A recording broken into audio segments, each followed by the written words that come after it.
What's up, everybody? Happy Tuesday. Hope all you're having a great day so far today. Getting into this episode, GH. Honestly, I can't blame Molly for not wanting Sonny at the bail hearing. I don't blame Molly for that. But it really didn't make a difference whether Sonny was there or not. It didn't. He could have still went there, and I think the outcome still would have been the same. What irritated me with Sonny was, oh, well, you need to put your anger to the side and be there for your sister because I don't think she can handle this. See, that's the problem. They keep thinking Christina's so goddamn fragile. Like she's some piece of glass that's going to break. You know what I'm saying? It's like, okay, if y'all think she that fragile, why don't y'all get her a therapist? Or put her into an institution or something, some type of facility. If y'all think she's that broken down and that fragile and she can't handle things. You know what I mean? Like, I don't blame Molly for storming out of there basically saying, I can't promise you nothing. I don't blame her because her focus is not on Christina. She thinking about how the hell to get her mama out of this. You know what I mean? Like, and I can't say I fought her for that. She ain't worried about that little tart. I mean, shit, y'all in this. Hell, Alexis is in this shit because of Christina and because of Sonny. That's why she in the dumb shit that she in now. At this point,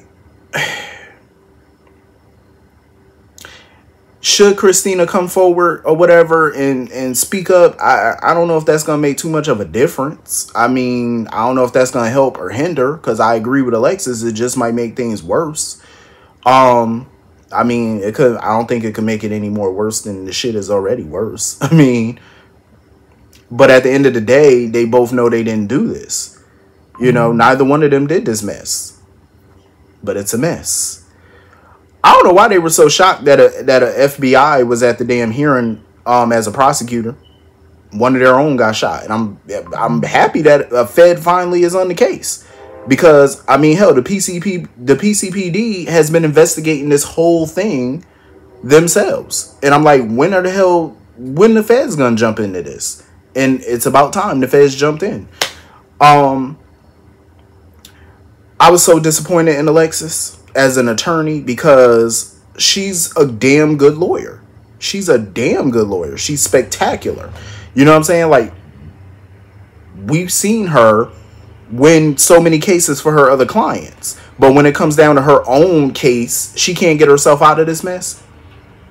Like, she don't know what to say. She looked like she's fearful and, worried all the time. It's like, man, pull your shit together and get yourself out of this. Because the evidence against her is very circumstantial. And I'm not surprised that bail was denied. I'm not shocked by that. It's not a surprise that they used, the past against her. They used her getting that gun against her. They used Sonny against her. They used a lot of things, the prosecutor used a lot of things at his disposal that he knows about her. You know what I'm saying? So I'm not surprised that she was denied bail. But in a real world, I feel like once this thing gets to trial, she has a winnable case. There's so much reasonable doubt, and that's all a good defense attorney needs. You need reasonable doubt to sway the jurors. She has that. Think about it. The car is her saving grace. You know what I'm saying? At first it was what landed her in jail, but it's her saving grace because it creates reasonable doubt. I feel like the PCPD, they did a decent job in this case, but they still fumbled because even with the evidence they have against Alexis, it's still not enough even for an arrest warrant. It's not enough. Okay, you have her car at the scene. Okay, but did they follow up? Did they get proof that Alexis was in that car? No. You don't see her face. Anybody could have been driving that car. And I know Bennett kept asking her, does anybody have access to her car? Does anybody drive her car? She said no. But still, anybody could have boosted her keys. Not necessarily one of her children, but anybody could have. You know what I'm saying? Like, anybody could have been in her home. Cleaning lady. Anybody. It's reasonable doubt. You know what I'm saying? Y'all don't have proof Alexis was in that car that night. Furthermore, cell phone tower, cell phone data. If they did their research, wouldn't the cell phone tower show that she was at home? Her cell phone was home. But I'm pretty sure the prosecutor might say, well, maybe she left it at home and still drove her car. Okay, but it's still reasonable doubt. You still can't place her in that vehicle. You don't have the murder weapon. No murder weapon, no prints, no ballistics reports. You have nothing. All you have is the thinnest evidence that you could think of. All they have against Alexis, the car at the scene, and her publicly threatening the victim. That's all you got. You got nothing else. I mean, what else do you have that's tangible for an arrest warrant? This is a beatable case. Very beatable. If Alexis is smart, either she could pull this off and do this herself or get somebody else. And at this point, I think she should get another lawyer. Because the Alexis I know, she would have slammed this damn case a long time ago, because it's kind of ridiculous that she hasn't thought about none of this stuff. All she has to do is create enough reasonable doubt to get off. Christina's name probably wouldn't even have to come up. People steal cars all the time. Anybody could have stole her vehicle. You know what I'm saying? Like, Christina might not even have to come forward. Anyway, moving on from that. Michael is dumb. Like, he's smart dumb. He was deflecting big time with Sam. Like, when Sam kept asking him questions and stuff like that, everybody knows Sonny did it. It's the worst kept secret in that town. Tracy was the first one to point that shit out. Everybody know. Now Sam is pointing it out. Sam know deep down Sonny did this. She know it. Because Michael kept deflecting. You know, and his answer is, well, we need to find that gun. I give him that, because that is true. If they find that gun that Alexis tossed off the bridge, it could clear her. You know what I'm saying? These charges that gets dropped. But that's the thing that baffles the fuck out of me. So they know Alexis threw that gun off the bridge. They know which bridge. Why didn't they drain the river? Why didn't they send divers in? Why are they not looking for this weapon? You would think the PCPD would look for that weapon, because this would tie it up. This would give y'all the answers. You know what I'm saying? This would either convict Alexis or to let her go. You know what I'm saying? Why would y'all not want those answers? That's what's weird. Like, y'all not even looking for it. But I don't blame Sam for being pissed. Like, her mother is facing murder. You know, special circumstances because it was a Fed. That's life. If not, shit, the prosecutor could try for the death penalty if they want. Probably wouldn't get it, but more than likely she gonna be facing life without parole if convicted. So I can see why Sam is pissed off. Michael and Sonny, they need to come up with a new strategy, because this is not working. You know what I'm saying? Like, Christina is going to end up going off the rails. You know, her mother is not getting bail, so now Alexis has to go to Pentonville. Sonny's plan is dumb. Like, this shit ain't working. Him shooting Jagger at the boathouse was the dumbest plan he could have ever came up with. That was the stupidest thing ever. Michael covering it up was beyond dumb. Because now they need to scramble to figure out, okay, how are they going to keep Christina out of this? How are they going to get Alexis out of prison? Like, how are you going to keep Sonny out of prison? How are you going to keep Michael out of prison? Because he's an accessory after the fact. How are you going to keep Carly out of prison? Because now she's an accessory after the fact. Plus, they can get her for obstruction of justice charges for giving him a false alibi. These are federal fucking charges. These are not small town charges. These are Fed charges now. Like, it is no joke. How the hell are they going to get everybody out of this? That's the big question. Like, Sonny going to have to dig down deep in his little thinker and come up. He going to have to pull a rabbit out the hat on this one. Because, sorry, your whole family might be sharing an adjacent prison cell in a minute for all this lying and murder. Better come up with a plan fast, because time is ticking. So moving on from that, Drew. I don't understand, like, what he's so pissy about these damn numbers for. Like, oh, I'm down 4 points in the polls. My thing is, who would realistically vote for Drew to be in the state senate? Who would vote for him to be a senator? Like, who? Or not a senator, but a congressman or whatever the hell he's going for. Like, who would vote for him to be in public office? Like, what has he done to get elected into public office? I ain't gonna lie to you, even in real life politics, I ask myself the same question about some of these politicians or business people that's now running into politics. Why are they getting elected? I be asking that same question in real life. Like, why do some of these people get elected? Because I'm like, what have they done to hold a public office? Because in my opinion, Drew is not somebody I would vote for.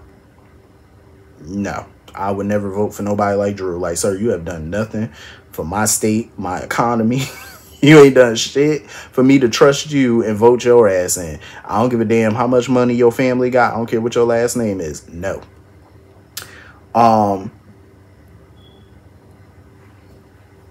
And I am glad, though, that he not going to use Scout as, you know, like a little prop in his campaign. Because initially when he said he was going to run, I thought that's exactly what he was going to do. Try to bring her out for photo ops and all that type of mess. But I'm glad he not doing that. But of course, Nina rather be used as a prop. I hate how thirsty Nina is.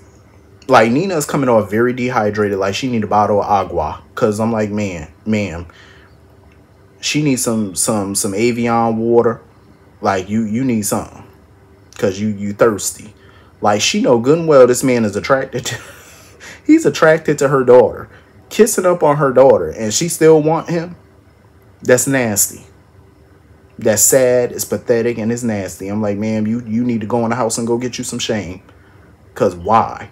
What woman who has an ounce of self-respect for themselves wants somebody who been tonguing down their door?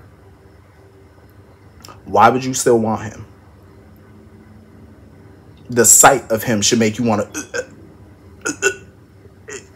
Seriously. That shit ain't sexy. And ain't nothing attractive about that. Nina, come on now. Nina is a good-looking woman, wealthy. You can't do no better. Like, all these men around here, like, come on now. Hell, go be a cougar. You know what I'm saying? Do something. Drew, please. I ain't gonna lie, though. Sasha need to go ahead and get that coin, though. I'm not even gonna front, because Sasha could, you know, be the caterer at Drew's, you know, rally or whatever, campaign rally. Whatever the hell they doing, fundraiser, whatever they doing. I was looking at Sasha like, if you don't stop playing around with your money, not only could you get a nice check from this, it could open up a lot of career opportunities for her. You know what I mean? Big wig people, well-to-do, wealthy people gonna be at this fundraiser. You're gonna be hobnobbing with a lot of, you know, well-to-do folks. It could open up a door for her. You could get some catering business. You know what I'm saying? Like, she could open up her own catering firm. You know what I mean? Catering for all these rich people. And then that could lead to her opening up several restaurants. Frozen food dinners on the, you know what I'm saying? Like, all type of deals. You can have your own frozen foods in the Walmart or the Target or something. You know what I'm saying? Like, girl, you better become enterprising. You know, think. Shit, this could be big. Humongous. I can even get a cut of the profit since it was my fucking idea to do all of this. I'm just saying. Don't forget about the little people. I'm just saying, like, I hate when people give up on huge opportunities all because she worried about what Tracy got to say. I'm like, oh, please. Girl, Tracy, you don't work for Tracy. Tracy don't own the mansion. Last time I checked, your paychecks don't come from Tracy. She don't pay you. Bump what she got to say. Shit, I wouldn't let nothing and nobody get in the middle of my potential coins, especially when you could be making more than what you're making now. And you can't tell me Sasha want to be a cook for the Quartermains for the rest of her life. Like, are you serious? You better think big. Stop thinking small. So anyway, moving on from that. Willow is really getting on my nerves. I'm over Willow. Oh, I love Michael, but I have feelings for Drew. You could love somebody all you want to. But in my opinion, I feel like she's not in love with Michael. She loves him, but she's not in love. Being in love and loving somebody are two different things. You're not in love with him, period. And she keep, oh, what am I going to do? Staying away from Drew is the worst advice Sasha could give, because obviously that's not working. Like, that's the best advice you can give. Oh, just stay away from Earth to Sasha. She's already tried that shit. She even quit a nice, lucrative position just to get away from him. And that was stupid because, for one, y'all live on the same property. Two, y'all related via marriage. So, and you live in a small town, so you're bound to bump into each other. So quitting that little job she had, that was just dumb.